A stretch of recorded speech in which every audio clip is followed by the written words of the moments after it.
I'm Drew Holland, 32 years old, and 2 months ago, on Christmas Eve, my mother dropped me and my 5-year-old daughter at a homeless shelter. My daughter Lily clutched her teddy bear and looked up at me. "Mommy, did we do something wrong?" My mother didn't even glance at her. She just rolled down the window of her Mercedes-Benz, looked straight at me and said, "This is where failures belong." Then she drove away into the falling snow, taillights disappearing like she'd never been there at all. But here's what she didn't know. The shelter's director was standing right behind her car, and he recognized her license plate. Before I continue, if you find this story worth hearing, please take a moment to like and subscribe, but only if you genuinely want to know what happened next. Where are you watching from, and what time is it there? Drop a comment and let me know. Now let me take you back 3 weeks before that night, to the day I received the email that changed everything. December 3rd started like any other Monday. Lily was at kindergarten, and I was at my desk at Morrison & Associates, reconciling quarterly reports for a client who sold luxury bathroom fixtures. Glamorous work, I know. My inbox pinged at 2:47 p.m. Subject: Organizational restructuring. Effective immediately, I read it 3 times before the words sank in. Due to end-of-year budget constraints, position eliminated, final paycheck processed. We wish you the best in your future endeavors. 8 years. 8 years of overtime, of staying late, of being the one who caught the decimal errors that would have cost clients thousands. And they couldn't even tell me in person. I drove home on autopilot, pulling into the parking lot of our apartment building, a modest 2-bedroom in a complex that had seen better decades. The hallway always smelled faintly of someone's overcooked cabbage, but it was ours. It was home. Lily had taped paper snowflakes to the window, each one cut with the determined imprecision of a 5-year-old's scissors. Our Christmas tree, a 3-foot artificial one I'd found at Goodwill, sat in the corner, draped in popcorn garland she'd made at school. I sat down at the kitchen table and did what I always did when things fell apart. Math. Rent, $1,450, due January 1st. Savings, $2,300. Unemployment benefits, pending, could take weeks. I was calculating how long we could survive on rice and beans when my phone buzzed again. Different sender this time. My landlord. Ms. Holland, as discussed in previous correspondence, the building has been sold. All tenants must vacate within 30 days. Please confirm receipt. I stared at the screen, then at Lily's snowflakes, then back at the screen. 30 days. We had 30 days, and somewhere in the back of my mind, a thought surfaced unbidden. There's always Grandpa's house. But that thought came with complications I wasn't ready to face. I waited until Lily was asleep before making the call. Some conversations shouldn't have an audience. My mother answered on the 4th ring. "Drew?" Not a question, not a greeting, just my name, flat as pavement. "Hi, Mom, I need to talk to you about something." I explained the situation, the job, the apartment, the timing. I kept my voice steady, professional, like I was presenting quarterly earnings instead of begging for help. The silence on the other end stretched so long I checked to make sure the call hadn't dropped. "I'll think about it," she finally said. I closed my eyes. My mother's house, the house she'd moved into after Dad left, the one she'd renovated 3 times with money from her divorce settlement, had 4 bedrooms. 4. She lived there with my sister Brooke, Brooke's husband Tyler, and enough square footage to host a small wedding. "The spare room," I said, "just until I find a new job. A few weeks, maybe a month." I said I'll think about it. Her tone sharpened, then, almost casually, "Have you considered selling Grandpa's house?" My grip tightened on the phone. Grandpa's house. The small craftsman cottage he'd left me when he passed 2 years ago, the only thing I'd ever inherited, the only proof that someone in my family had believed I was worth something. "I can't sell it, Mom. You know that. The will says I can't transfer ownership for 5 years without my written consent as the sole heir," the lawyer explained. "Your grandfather was sentimental." Her voice could have frosted glass. "You're being foolish. That house is just sitting there empty. It's not about... Come to the house tomorrow. We need to discuss options." She hung up before I could respond. Options. The way she said it made my stomach turn. My mother's house sat at the end of a cul-de-sac in Willowbrook Estates, where the lawns were professionally manicured and the HOA sent passive-aggressive letters about mailbox colors. I pulled my 12-year-old Honda into the circular driveway, painfully aware of the oil stain it was probably leaving on the imported pavers. Lily squeezed my hand as we walked to the door. "Mommy, why does Grandma's house smell like a store?" "It's just fancy candles, baby." Brooke opened the door. My younger sister, 28, blonde highlights, cashmere sweater that probably cost more than my monthly grocery budget, looked at me the way you'd look at a stain on white carpet. "Drew?" She leaned down to Lily with a smile that didn't reach her eyes. "Oh, she's gotten so big. Come in, come in." The foyer alone was larger than my entire living room. A 10-foot Christmas tree dominated the space, professionally decorated in silver and white, with ornaments that matched the Pottery Barn catalog photo they'd been copied from.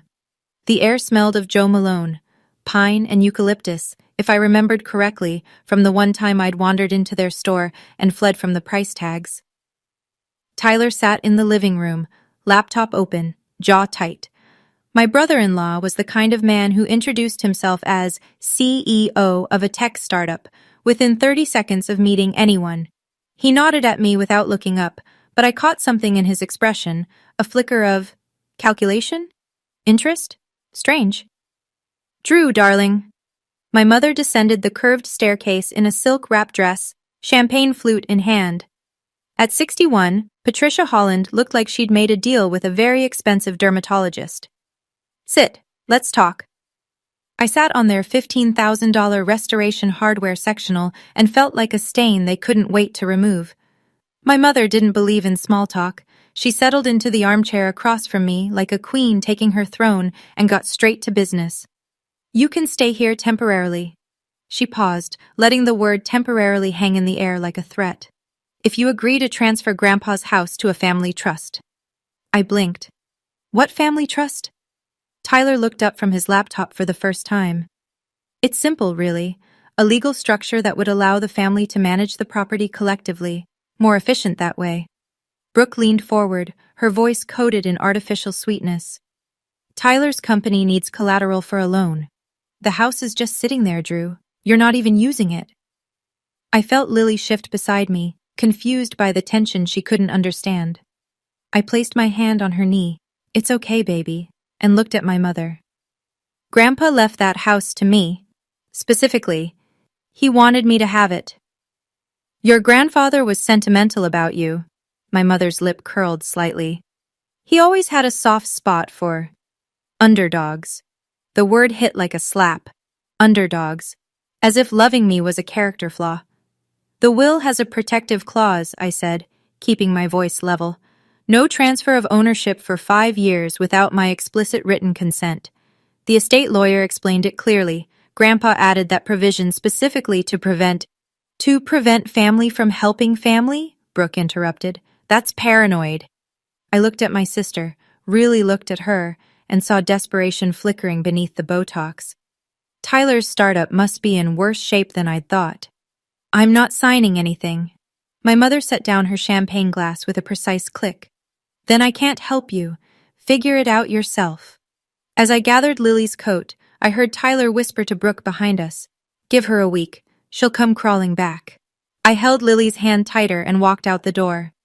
The next 2 weeks blurred together in a haze of rejection emails and dwindling numbers. I applied to 43 accounting positions. 2 called me back. Both said they'd keep my resume on file. Corporate speak for never contact us again. The problem with job hunting in December is that nobody hires before the holidays. Everyone's running on skeleton crews, trying to close the books on the current year. "Check back in January," they all said, as if January rent would pay itself. My savings bled out. $2,300 became $1,800 after groceries. Then $1,400 after the electric bill. Then $1,100 after I tried to put down a deposit on a new apartment. Denied. Because I couldn't provide employment verification. I called friends, people I'd known since college, coworkers who'd sworn we'd stay in touch. Everyone had an excuse. "We're renovating. My mother-in-law's visiting. Our lease doesn't allow long-term guests." By December 20th, I had $400 left and no legal address after the 31st. The logical answer kept whispering in my ear. Grandpa's house. But the house was 40 miles outside the city, in a rural area with no public transit. I'd need a car to get Lily to school, to get myself to job interviews, and the place needed repairs. The roof leaked, the heating system was temperamental, and the nearest grocery store was a 20-minute drive. It wasn't a solution, it was a trap disguised as shelter. Christmas Eve arrived with freezing rain and one final desperate option. I swallowed what remained of my pride and called my mother. "Please," I said, "just until I find a job. Lily doesn't understand why we have to leave our home." The silence lasted 3 heartbeats. "Fine," my mother said. "I'll pick you up at 6. I should have known better than to feel relieved. The Mercedes pulled up at exactly 6 o'clock. My mother was nothing if not punctual. Lily bounced on her toes beside me, clutching her teddy bear. "Is Grandma taking us to her house? Will there be hot chocolate?" "We'll see, sweetheart." I loaded our suitcase, one suitcase containing everything that mattered, into the trunk. The leather interior smelled of new car and my mother's Chanel No. 5. A vanity plate gleamed in the streetlight. Folland. We drove in silence through streets sparkling with Christmas lights. Lily pressed her nose to the window, counting inflatable Santas. I watched the route, and slowly, a cold knot formed in my stomach. This wasn't the way to Willowbrook Estates. "Mom, where are we going?" She didn't answer. The car turned onto Harbor Street, past shuttered storefronts and a liquor store with bars on its windows. Finally, she pulled to a stop in front of a 3-story brick building. A hand-painted sign above the door read, "New Hope House, Emergency Shelter." "Mom," my voice came out strange. "What is this?" She pressed a button, and the window slid down. Cold air rushed in. "This is where failures belong." She said it without turning around, without looking at Lily, without an ounce of hesitation. "Maybe a few nights here will teach you to make better decisions." "Grandma?" Lily's voice was small. "Did we do something wrong?" My mother didn't answer. She was already gesturing for us to get out. I don't remember opening the door. I don't remember pulling our suitcase from the trunk. I only remember standing on the sidewalk in the freezing rain, holding Lily's hand, watching the taillights disappear around the corner. And then a voice behind me, calm and deep. "That license plate. I know that car." I turned. A man in a navy peacoat stood in the shelter's doorway, watching the street where my mother had vanished. The man stepped forward into the glow of the shelter's porch light. He was somewhere in his late 50s, with silver threading through his close-cropped hair, and the kind of face that suggested he'd seen enough hardship to recognize it in others. "I'm sorry," he said, his eyes moving from me to Lily. "That was difficult to witness. Please come inside. I'm Marcus Whitfield, the director here." The warmth of the building hit us like an embrace. It wasn't fancy. Worn linoleum floors, fluorescent lights, the faint smell of industrial cleaner and vegetable soup, but it was dry, and it was safe, and right then, that was enough. Marcus led us to a small office cluttered with files and children's drawings taped to the walls. He asked gentle questions. Our names, how long we needed to stay, whether we had any immediate medical needs. I answered on autopilot, half my brain still frozen on that sidewalk. This is where failures belong. "Drew," Marcus's voice pulled me back. "I need to ask you something, and I hope you'll forgive me if it seems forward. The woman who dropped you off, Patricia Holland. What is your relationship to her?" I swallowed hard. "She's my mother." Something shifted in his expression. He leaned back in his chair, fingers steepled. "Mrs. Holland is a board member of the Hope Harbor Foundation," he said slowly. "It's the nonprofit that partially funds this shelter." He paused. "I'm the founding donor." I stared at him. "I don't understand." "That Mercedes." He nodded toward the window, toward the street where she'd driven away. "I remember when it was purchased, $85,000, charged to the foundation's outreach budget." His jaw tightened. "It was supposed to be a van for transporting the homeless to medical appointments. Somehow it became a personal luxury vehicle." The room seemed to tilt. "I've been waiting for proof," Marcus said quietly. "I think you might have just given it to me."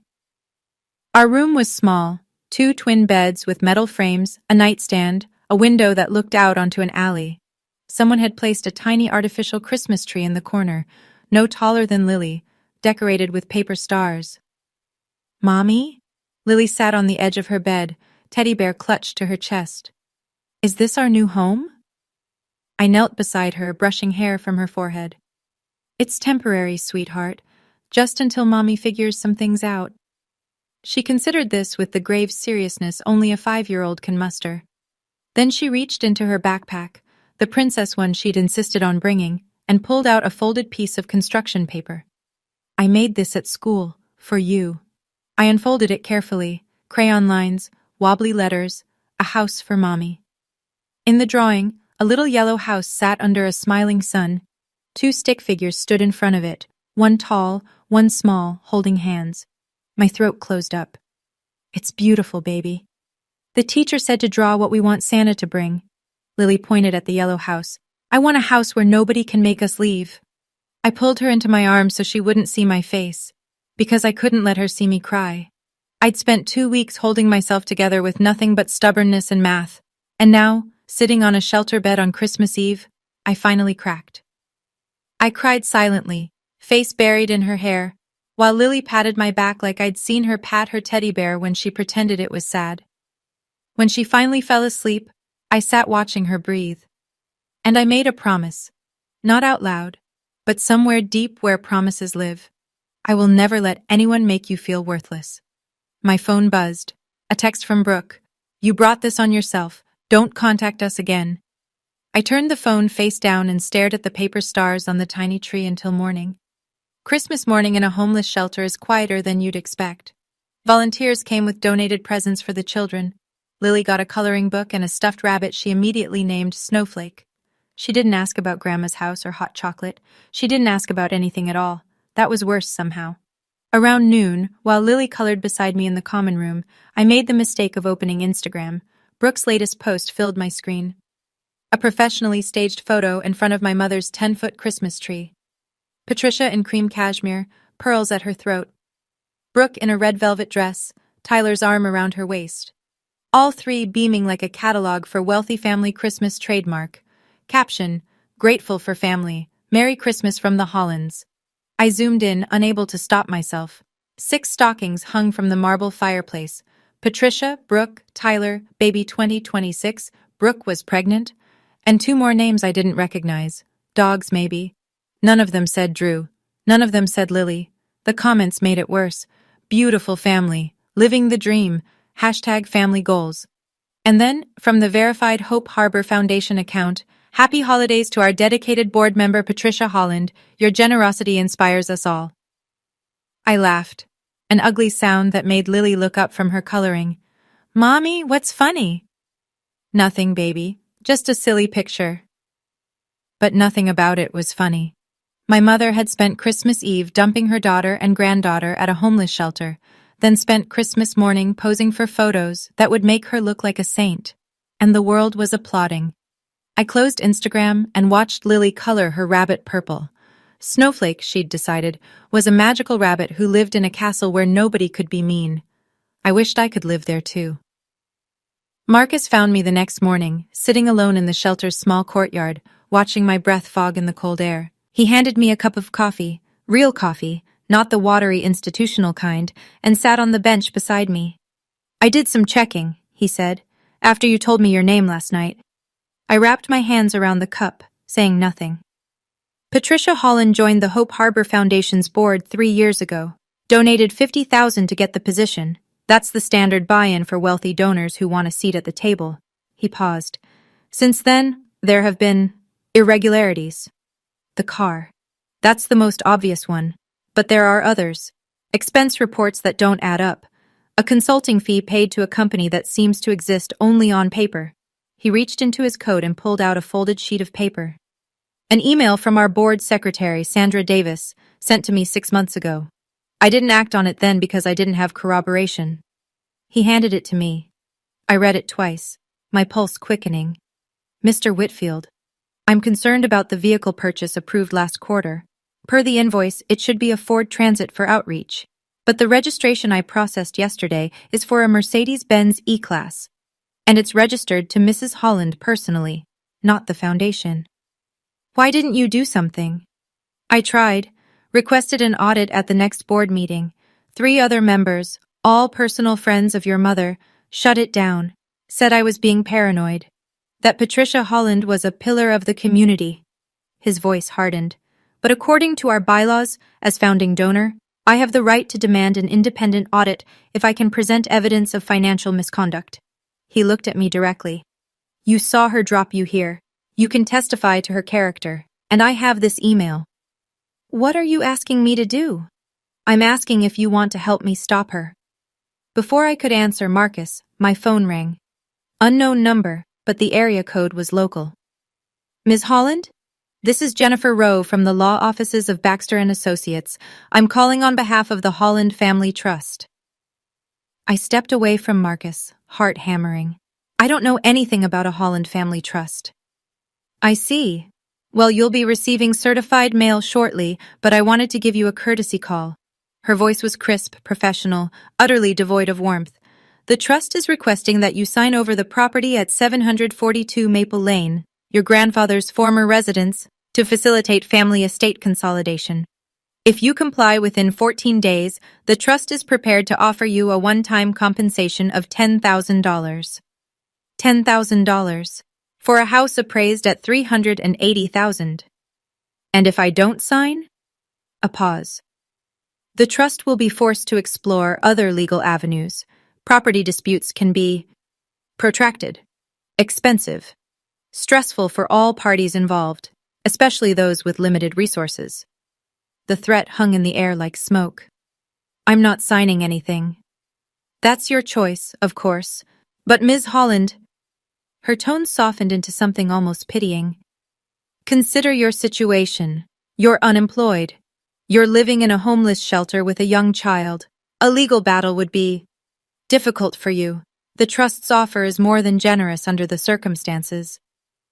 I hung up without saying goodbye. When I turned around, Marcus was watching me with knowing eyes. They're circling, I said. My mother? My sister? They want my grandfather's house so Tyler can use it as collateral for a loan. They offered me $10,000. For a property worth almost $400,000? They think I'm desperate enough to take it. Marcus was quiet for a moment. Then, are you? I thought of Lily's drawing, a house where nobody can make us leave. No, I said. I'm angry enough to fight. 2 days later, my sister called. I almost didn't answer. But some part of me, the part that still remembered sharing a bedroom, borrowing each other's clothes, staying up late whispering secrets, made me swipe accept. Drew. Brooke's voice was softer than I expected. Tired. Can we talk? Like, actually talk? I'm listening. Mom's approach was wrong, I know that. Dropping you at that shelter. She let out a breath. That was too far. I waited. But Drew, you have to understand. Tyler's company is... Things are bad. Really bad. He owes $500,000. Investors pulled out. The bank rejected our loan application. Her voice cracked. If he doesn't get this figured out, we lose everything. The house, the cars, our whole life. So you want me to lose everything instead?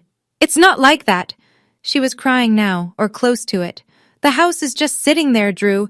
You're not even living in it. We need collateral. One signature and Tyler can secure the loan. You'd get it back eventually. Would I? Silence. Brooke.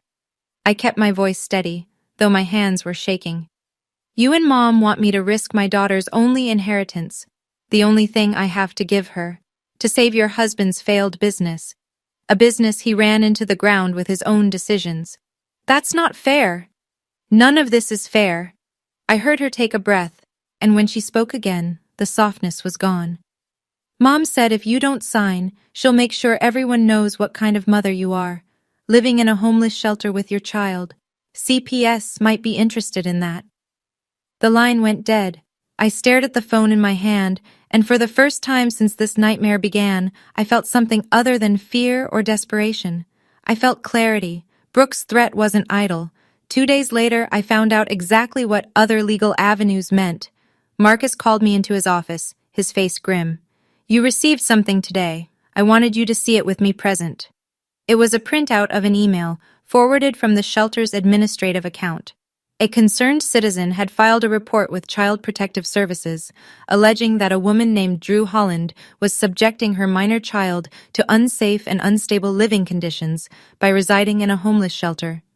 The sender's email address was anonymous, but the signature at the bottom read, "Submitted via Hope Harbor Foundation Community Concern Portal." My mother was using her own charity as a weapon against me.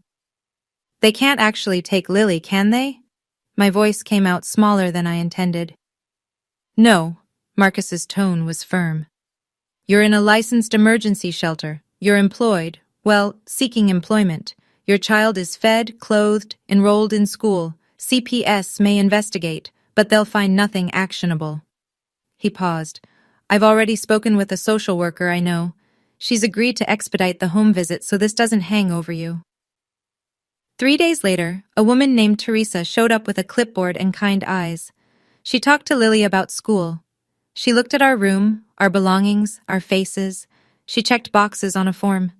"You're doing fine," she told me quietly before leaving. "Better than fine, given the circumstances." "But Ms. Holland?" She glanced at the shelter's front door. "Whoever filed this report, they're not doing it out of concern for your daughter. The complaint originated from an IP address associated with a nonprofit downtown, Hope Harbor Foundation." The room seemed to narrow around me. My mother wasn't just trying to take my house, she was trying to take my daughter. And suddenly, Marcus's question from days ago echoed in my mind. "Do you want to help me stop her?" Yes. Yes, I did. Let me pause here for a moment.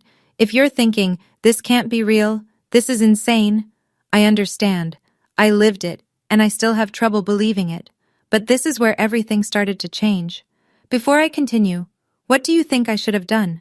Signed the papers to keep the peace, or fought back? Let me know in the comments. And if you're not subscribed yet, now's a good time. The morning after the CPS visit, I sat across from Marcus in his office with a legal pad and a plan forming between us. "I'm done running," I said. "What do we need?" Marcus leaned forward, fingers tented.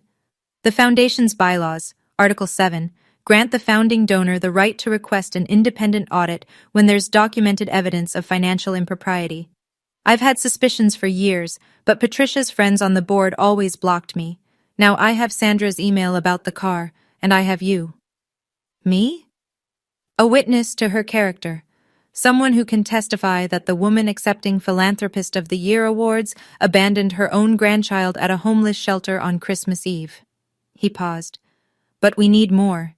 The email alone might be dismissed as a clerical error. We need the vehicle registration proving the car's in her name, not the Foundation's." "That's public record, right? Through the DMV?" "Correct. But processing takes 5 to 7 business days." He tapped the desk. "The Foundation's annual gala is in 4 days. That's where they're presenting Patricia with the Philanthropist of the Year award. 4 days, not enough time." "There's another way," Marcus said slowly. "Sandra Davis, the board secretary who sent me that original email, she still has access to Foundation records, including the internal documentation for the Mercedes purchase. Would she help?" "She's been looking for a reason to. Patricia treats her like a servant. I've seen it at board meetings. The question is whether she's willing to risk her job." I thought of Lily, asleep in our tiny room with her paper star tree.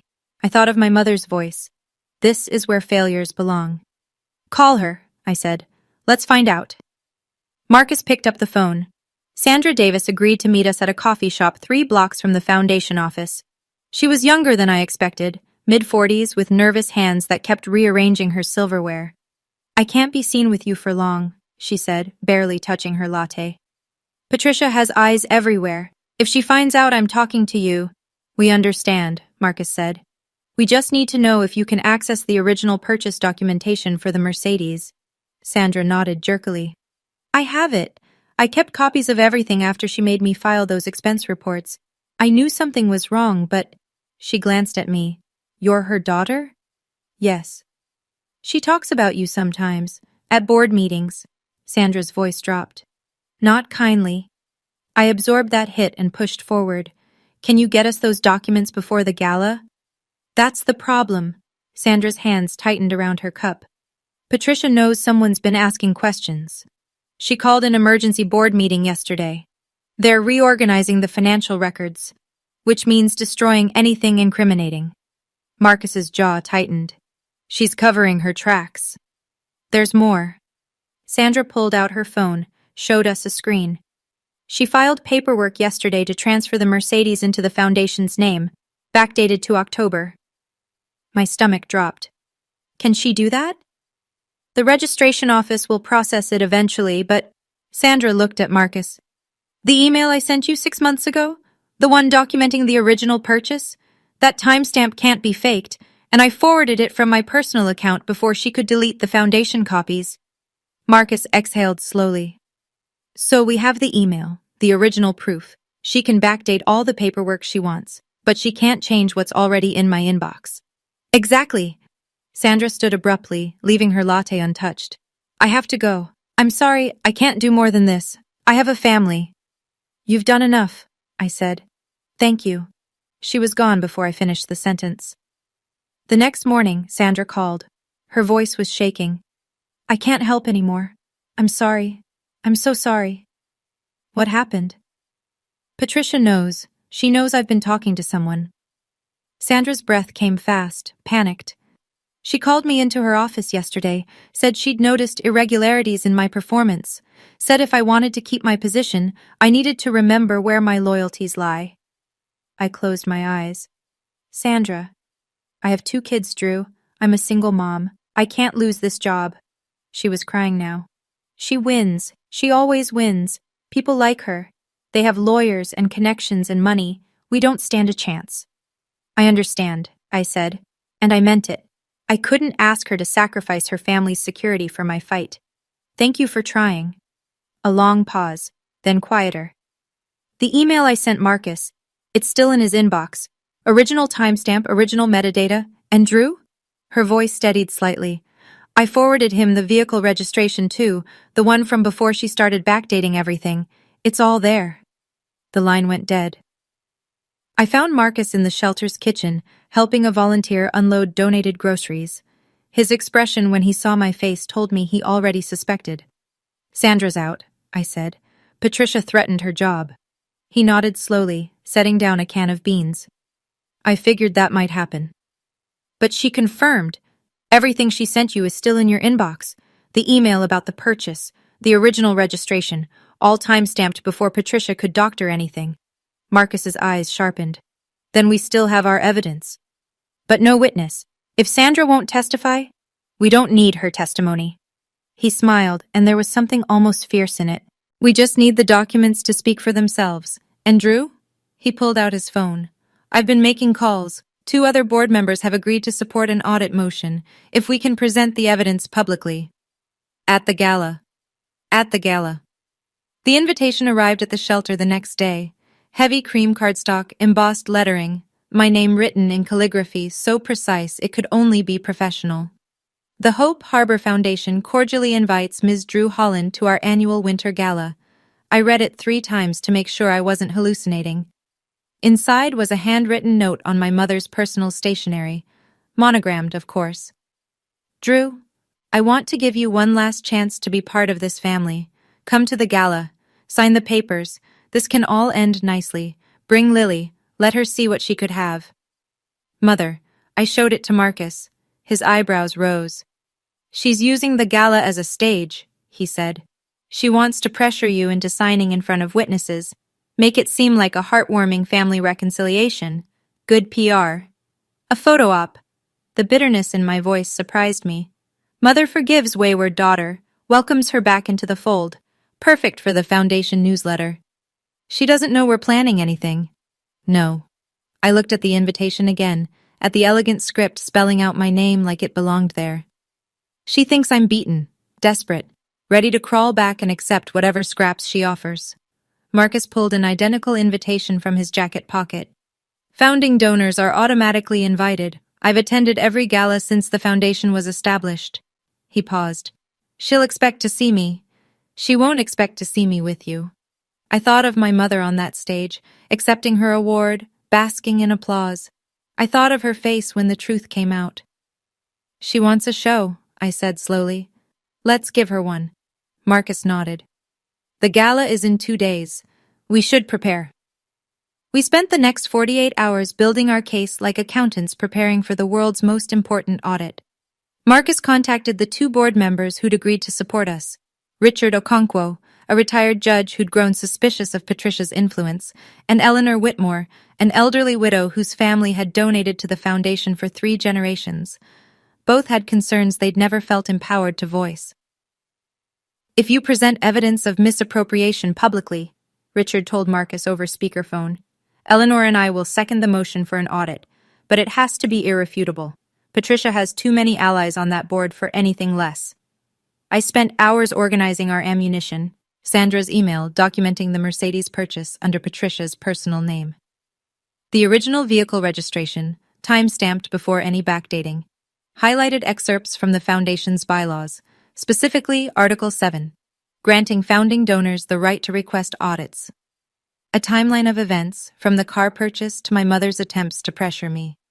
The night before the gala, Lily watched me lay out the only dress I owned, a simple navy sheath I'd packed in our suitcase, wrinkled but clean. Mommy, are we going to see Grandma? I knelt beside her, smoothing her hair. Yes, baby, we're going to a party. Will Grandma be nice this time? The question broke something in me. My 5-year-old had learned to expect unkindness from her grandmother. That wasn't normal. That wasn't okay. I don't know, I said honestly. But whatever happens, I need you to know something. Grandma's behavior isn't your fault. It was never your fault. And Mommy is going to make sure nobody treats us that way again. Lily considered this with her serious eyes. Then she nodded and handed me her teddy bear. For good luck, she said. I held it like armor. I couldn't sleep. Lily had drifted off hours ago, one hand curled around Snowflake the magical rabbit, breathing softly in the shelter bed beside mine. The paper star Christmas tree cast tiny shadows on the wall, and I lay awake, staring at the ceiling, questioning everything. Am I doing the right thing? My mother was difficult, cold, manipulative, but she was still my mother. The woman who'd taught me to ride a bike, who'd made my Halloween costumes when I was small, who'd cried at my high school graduation. Before Dad left, before she became whoever she was now, was I really about to humiliate her in front of everyone she knew? Then I remembered. This is where failures belong. The way she'd said it. Not angry, not emotional, just matter of fact, like she was stating an obvious truth, like I wasn't her daughter but a problem to be disposed of. And Lily's face, her small voice. Grandma, did we do something wrong? No, we didn't. Something shifted inside me. The doubt receded, replaced by something steadier. I wasn't doing this for revenge. I wasn't doing this to hurt my mother. I was doing this because Lily needed to see that people who treat you badly face consequences, that you don't have to accept cruelty just because it comes from family, that standing up for yourself isn't selfish, it's survival. My mother had spent years teaching me I wasn't good enough, that I was the failure, the black sheep, the daughter who disappointed. And I'd believed her. I'd spent my whole life trying to prove her wrong, but I didn't need her approval anymore. I didn't need anyone's approval. I just needed to tell the truth and let the documents speak. I closed my eyes and finally slept. The morning of the gala, my phone lit up with a cascade of texts from Brooke. I know you're coming tonight. Don't make a scene. Just sign the papers, take the money, and disappear. It's better for everyone, including Lily. I read them while eating breakfast with Lily in the shelter's dining hall, instant oatmeal with brown sugar, her favorite. I didn't respond. Another text arrived. Mom is getting the Philanthropist of the Year award tonight. Don't ruin this for her. She's worked hard for it. I almost laughed. My mother had worked hard by buying her way onto a board and embezzling funds meant for the homeless. But in Brooke's world, that counted as achievement. Then came a final message, and this one made me pause. Tyler filed for divorce yesterday. He says if we can't get the loan, there's no point staying together. He's taking everything he can. I'm losing my home, Drew. My marriage. Everything. If you sign the house over, I might be able to save something. Please. We're sisters. I stared at the screen for a long time. Part of me, the part that remembered Brooke at 7, following me around the house, wanting to do everything I did, felt a pang of something like sympathy. She was losing her husband, her security, everything she'd built her identity around. But then I remembered her voice on the phone. Maybe CPS would be interested in that. She'd threatened to take my daughter. "You chose your side," I texted back, and it wasn't mine. I blocked her number and turned off my phone. Lily looked up from her oatmeal. "Mommy, why do you look mad?" "I'm not mad, sweetheart." I smiled and touched her cheek. "I'm ready." The Riverside Country Club glowed like a snow globe as our taxi pulled into the circular drive. Valet attendants in red vests rushed to open doors for guests emerging from Lexuses and Teslas. Through the tall windows, I could see crystal chandeliers blazing above a sea of cocktail dresses and tuxedos. Lily pressed her nose to the car window. "It looks like a castle, Mommy." "It does, doesn't it?" I'd done my best with what we had. My navy dress was wrinkled at the hem, but clean. Lily wore a pink dress we'd found at the shelter's thrift corner. Slightly too big, but she'd twirled in front of the mirror for 10 minutes, delighted. My only jewelry was my grandmother's simple pearl studs, which I'd refused to pawn even at my most desperate. We didn't belong here. That much was obvious from the moment we stepped out of the taxi instead of a town car. But then Marcus appeared at the entrance, impeccable in a charcoal suit, and extended his hand to help me up the stairs. "You look ready," he said quietly. "I don't know if I'll ever be ready for this." "That's the secret." He smiled slightly. "No one ever is." The ballroom took my breath away despite myself. White linen tablecloths, roses in crystal vases, a string quartet playing something elegant in the corner. Above the main stage hung a banner. Hope Harbor Foundation, Annual Gala, celebrating our champions. And there, in the center of that banner, was a photograph of my mother. I spotted her across the room, red sequin gown, hair professionally styled, laughing with a circle of admirers like a queen holding court. She saw me at the same moment. Her smile flickered, just for an instant. Then it returned, brighter than before, and she began moving toward us through the crowd. The game had begun. My mother intercepted us near the silent auction tables where guests were bidding on spa packages and vineyard weekends. "Drew, you came." She air-kissed my cheek without making contact, then looked down at Lily with an expression I couldn't read. "And you brought her. How sweet." "You invited us," I said evenly. "I did. We'll talk soon." She squeezed my arm, hard enough to hurt, and glided away to greet another donor. The ceremony began an hour later. Guests found their seats. The lights dimmed. A video played on the big screen, footage of Hope Harbor's work, interspersed with testimonials from people the foundation had helped. Then the executive director took the stage. "And now, the moment we've all been waiting for. Our Philanthropist of the Year award goes to someone who embodies everything Hope Harbor stands for. Her generosity, her dedication, her tireless advocacy for the less fortunate." I watched my mother's face as the praise washed over her. She looked humble, grateful, perfect.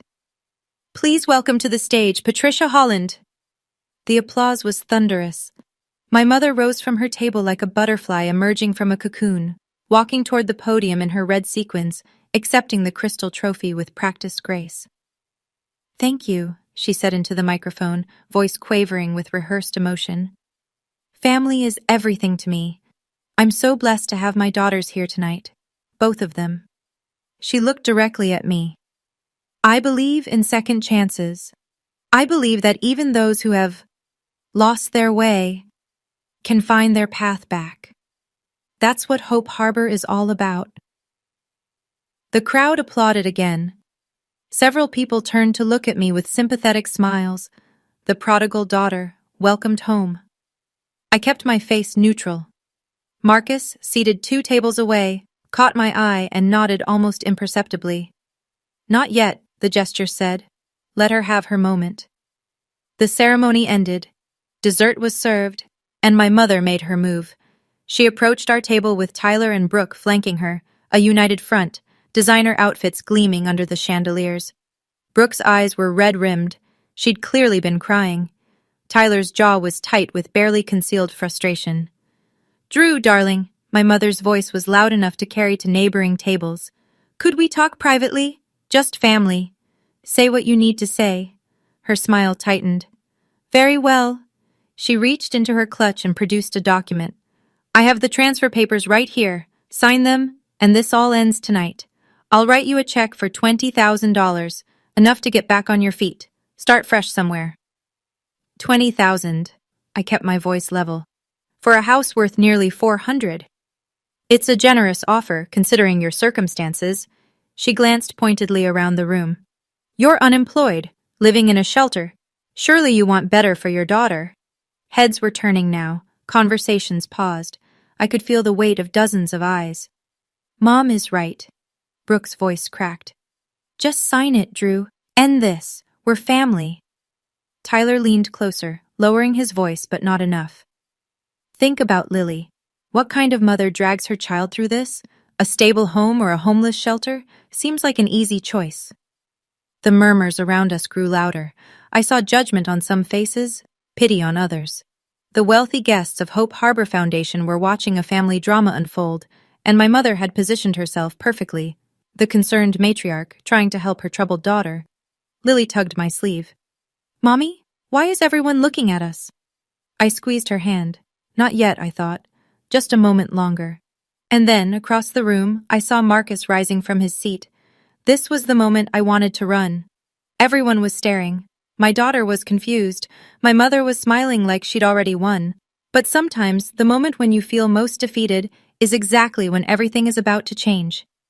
If you want to know what happened next, make sure you're subscribed and the notification bell is on. Because what Marcus said next? Nobody in that room saw it coming. Marcus walked toward us slowly, deliberately, his polished shoes clicking against the ballroom floor. The string quartet had stopped playing. Conversations died mid-sentence. Excuse me, his voice carried without effort, the voice of a man accustomed to boardrooms. Before we continue, I believe there's a matter that requires the board's immediate attention. My mother's smile didn't waver, but her eyes sharpened. Marcus, this is hardly the time for foundation business. On the contrary, Patricia. He stopped beside me, facing her. I think this is exactly the time. He reached into his jacket and produced a folded document. As founding donor of the Hope Harbor Foundation, Article 7 of our bylaws grants me the right to request an independent audit when there is documented evidence of financial irregularities. He paused, letting the words settle over the silent room. I am exercising that right tonight. The murmurs erupted. Guests exchanged glances. At the head table, I saw Richard Okonkwo and Eleanor Whitmore lean forward with sharp attention. This is absurd! My mother's voice rose. What irregularities are you referring to? Marcus unfolded the paper. I have documentation showing that $85,000 of foundation funds were used to purchase a personal vehicle, a Mercedes-Benz E-Class. He held up a second document. Here is the original vehicle registration, dated 8 months ago. It lists the owner as Patricia Holland, not the Hope Harbor Foundation. The room went deathly quiet. My mother's face drained of color, but her voice remained steady. There's been a misunderstanding. That vehicle is for foundation outreach work. The registration says otherwise, Mrs. Holland. Marcus's tone was almost gentle. And emails from foundation staff confirm that the invoice was deliberately misfiled to obscure the purchase. Across the room, I saw Eleanor Whitmore rise to her feet. I second the motion for an independent audit, she said, her voice cutting through the silence like a knife. I stood, every eye in the room swiveled toward me. My navy dress, my borrowed shoes, my 5-year-old daughter holding my hand. I had never looked less like I belonged in this glittering room. And I had never felt more certain of what I needed to say. I have the email correspondence confirming this purchase, I said, my voice steady. Sent by your own board secretary 6 months ago. I pulled the printed email from my purse, the one Sandra had forwarded to Marcus, the one my mother couldn't delete. Mr. Whitfield, I read aloud, I'm concerned about the vehicle purchase approved last quarter. Per the invoice, it should be a Ford Transit for outreach, but the registration I processed yesterday is for a Mercedes-Benz E-Class, and it's registered to Mrs. Holland personally, not the foundation. Gasps rippled through the crowd. Someone at a nearby table whispered, "Oh my God."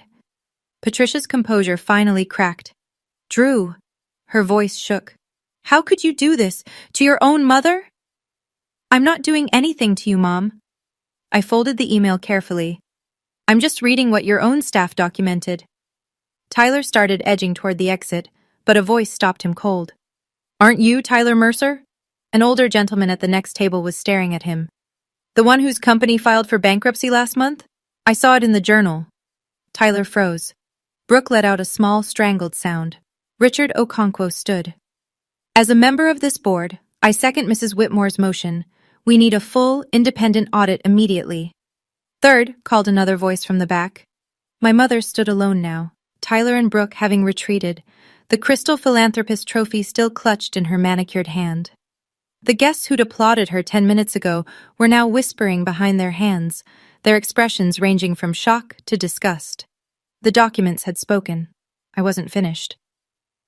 There's one more thing the board should know, I said, and my voice didn't waver. About why Mrs. Holland is so interested in charitable giving lately. The room, already silent, seemed to hold its breath. My grandfather, Patricia's father, passed away 2 years ago. He left me his house in his will. A small cottage, nothing fancy, worth about $380,000. He included a clause specifically stating that the property couldn't be transferred for 5 years without my explicit written consent. I paused, letting that sink in. For the past month, my mother has been trying to force me to sign that house over to her. Not for charity, not for the foundation, for her son-in-law's failing business. I glanced at Tyler, who was trying to disappear into the wallpaper. She offered me $10,000. When I refused, she dropped me and my 5-year-old daughter at a homeless shelter on Christmas Eve. The gasps were audible now. Several people turned to stare at my mother with open horror. She told me, in front of my child, that the shelter was where failures belong. Eleanor Whitmore pressed her hand to her chest. Patricia, is this true? My mother's mouth opened, but nothing came out. For perhaps the first time in her life, she had no script, no carefully prepared response. Brooke started crying openly. Mom, say something. I was trying to help her. Patricia's voice came out strangled. She was making bad decisions. Someone had to show her. Show her what? Marcus interrupted quietly. That her mother would abandon her rather than lose control? The silence that followed was devastating. I hadn't raised my voice. I hadn't screamed or accused. I'd simply told the truth, and the truth had done the rest. In the chaos of murmuring guests and my mother's crumbling composure, no one noticed Lily let go of my hand. She walked toward Patricia, small steps in her thrift store pink dress, her stuffed rabbit snowflake tucked under one arm. The crowd parted around her like water around a stone. My mother looked down at her granddaughter, and for just a moment, something flickered across her face. Something almost human. Grandma? Lily's voice was clear and high, carrying across the silent ballroom. Why did you leave us at that place on Christmas? It was really cold, and Mommy was crying. The room stopped breathing. I watched my mother's face as she struggled to answer, watched her search for the polished words, the careful spin, the way to make this palatable. But there was no spin for this, no way to explain away the simplicity of a child's question. Why did you leave us? It was cold. Patricia's mouth opened, closed. Her hand, the one holding the crystal trophy, was trembling. She started. Lily, darling, it's complicated. Adults sometimes. Mrs. Davis at the shelter gave me hot chocolate, Lily continued, oblivious to the adult drama swirling around her. And she said Mommy was brave. She said being brave means doing hard things even when you're scared. She looked up at Patricia with guileless eyes. Are you scared, Grandma? Is that why you were mean? Eleanor Whitmore made a sound that was half gasp, half sob. Several other guests wiped their eyes, and my mother, my perfectly composed, always in control mother, had no answer. Marcus stepped forward gently. I think we've heard enough for tonight. He was right. The question of a 5-year-old had accomplished what documents and accusations could not. It had stripped away every defense and left the truth naked in the chandelier light. What happened next unfolded with the swift precision of a structure collapsing. Richard Okonkwo called for an emergency vote. Within 15 minutes, the board had unanimously agreed to suspend Patricia Holland from her position, effective immediately, pending the results of an independent audit. Eleanor Whitmore stood at her table and announced, in a voice that trembled with emotion, that she was withdrawing her family's annual $50,000 donation until the foundation can demonstrate it has restored integrity to its leadership. Other donors followed. By the time the gala officially ended, nearly $200,000 in pledged contributions had been rescinded. The board's legal counsel approached my mother with grim formality. "Mrs. Holland, you'll need to provide documentation for the vehicle purchase within 7 days. If the audit confirms misappropriation of foundation funds, you'll be required to reimburse $85,000. Additionally, criminal referral to the district attorney's office remains at the board's discretion." My mother stood frozen, the crystal trophy still in her hand, as guests filed past without meeting her eyes. Tyler had already vanished. I later learned he'd called an Uber while I was speaking and hadn't looked back. Brooke sat alone at their table, mascara running down her cheeks, abandoned by everyone. Before I left, I walked past my mother one last time. "Drew," her voice was hoarse. "How could you?" I stopped, looked at her, really looked, maybe for the first time since I was a child. "I didn't do this to you, Mom. You did this to yourself. I just told the truth." I took Lily's hand. "Goodbye, Patricia." The use of her first name hit her like a physical blow. I saw it in her flinch, in the way her hand tightened on that meaningless trophy. We walked out into the cold night air, and I didn't look back. Marcus caught up with us in the parking lot, his breath fogging in the December air. "Drew, wait." I turned, Lily already half asleep against my shoulder, exhausted by an evening she didn't fully understand. "What you did in there took courage," Marcus said. "More courage than most people have in a lifetime." I just told the truth. "That's exactly what I mean." He paused, reached into his jacket. "I have a proposition for you. Don't answer tonight. Think about it first." He handed me a business card. Simple, elegant. Hope Harbor Foundation, Financial Services Division. "The foundation needs a new accountant, someone with integrity, someone who can help us rebuild what Patricia damaged." His eyes were kind. "I know you're looking for work, and I know what you're capable of. I saw your records from Morrison and Associates. 8 years of spotless performance reviews. That's not nothing." I stared at the card. "After tonight? You'd hire me after I helped expose a board member?" "I'd hire you because you helped expose a board member." He smiled slightly. "The foundation needs people who care more about doing the right thing than protecting the powerful. Send me your resume when you're ready." Lily stirred against my shoulder, mumbling something about Snowflake. I shifted her weight, mind racing.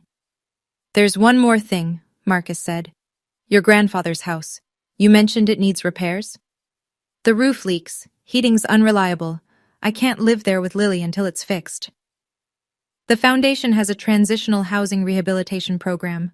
Grants for exactly this kind of situation, helping people make properties livable. You'd retain ownership. We'd provide the funds and contractors." He paused. "Your grandfather would have appreciated the irony, I think. He was a generous man." I stared at him. "You knew my grandfather?" "Edward Holland gave me my first loan 30 years ago, when I had nothing." Marcus's smile turned wistful. "I've been waiting for a chance to repay that kindness. I think he'd be proud of how you handled tonight." January brought changes I hadn't dared imagine. Grandpa's house stood at the end of a quiet road lined with bare oaks, their branches reaching toward the winter sky like hopeful hands. The roof had been repaired, the heating worked, fresh paint covered the walls in colors Lily had chosen herself, yellow for the kitchen, pale blue for her bedroom, soft green for mine. I stood on the porch, morning coffee warming my hands, and watched Lily chase a squirrel across the frost-touched lawn.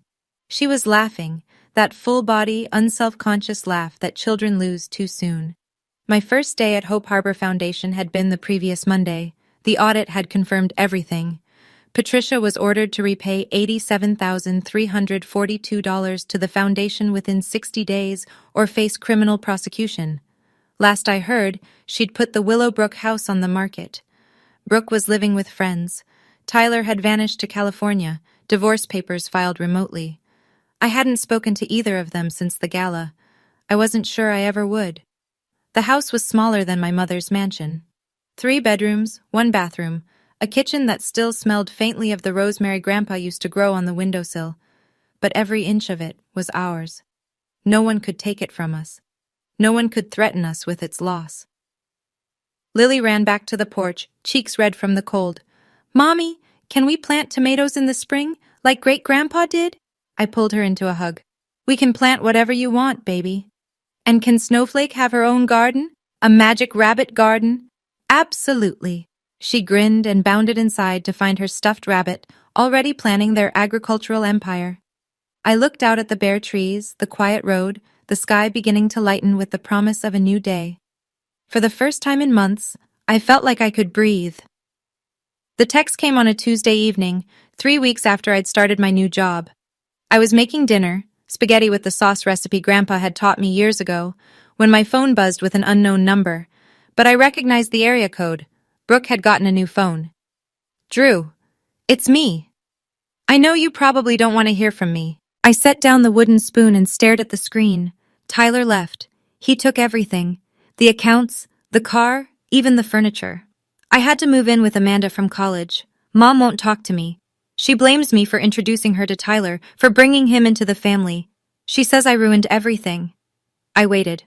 The 3 dots appeared, disappeared, appeared again. "I'm sorry, for what I said, for threatening to call CPS, for all of it. I was scared and desperate, and I took it out on you. You didn't deserve that. Can we meet? I know I have no right to ask, but you're the only family I have left." I read the messages 3 times, standing in Grandpa's kitchen with sauce simmering on the stove and Lily's drawings covering the refrigerator. Part of me, the part that remembered Brooke at 7, the part that had believed we'd always be sisters, wanted to say yes, to forgive, to rebuild. But the rest of me remembered Christmas Eve, the shelter, the CPS threat, the years of being made to feel like less. I typed my response slowly, choosing each word with care. "I'm not ready, Brooke.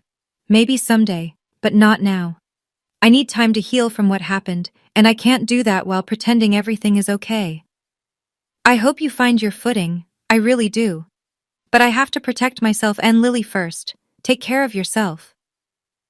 I pressed send and turned back to the sauce. Forgiveness, I was learning, wasn't a debt I owed anyone. It was a gift I'd give when I was ready. And I wasn't ready yet. Spring arrived slowly, the way it does in places where winter has dug in deep. First the crocuses, then the daffodils, then the tentative green fuzz on the oaks. Lily and I planted tomatoes on a Saturday morning, our hands black with soil, seeds lined up in careful rows the way Grandpa had shown me decades ago. "Mommy?" Lily patted earth around a seedling. "Why doesn't Grandma come visit us?" I sat back on my heels, brushing dirt from my jeans. I'd known this question would come eventually. "Sometimes," I said carefully, "people we love make choices that hurt us. And when that happens, it's okay to love them from far away. To keep ourselves safe while we wait to see if they change." Lily considered this, her 5-year-old face serious. "Is Grandma sad?" "I don't know, sweetheart. Maybe. I think she is." Lily nodded with the certainty of childhood. "People are mean when they're scared. Mrs. Davis said so." I smiled despite myself. Mrs. Davis, the shelter volunteer who'd given Lily hot chocolate on Christmas Eve, had apparently made quite an impression. "Mrs. Davis sounds very wise." "She is." Lily went back to her seedlings, then looked up again. "Mommy, I'm glad we live here now, even if Grandma doesn't visit."